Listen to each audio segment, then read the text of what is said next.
вот так упрямо. И если бы не твой милый голосок, я бы упал, сделав последний вздох. И звезды мирно падали, как будто до меня.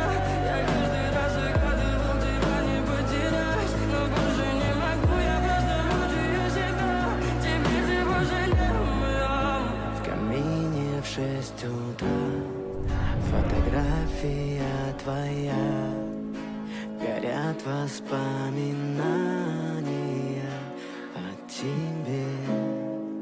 У камина в 6 утра разбитая душа, все твои обещания пустота.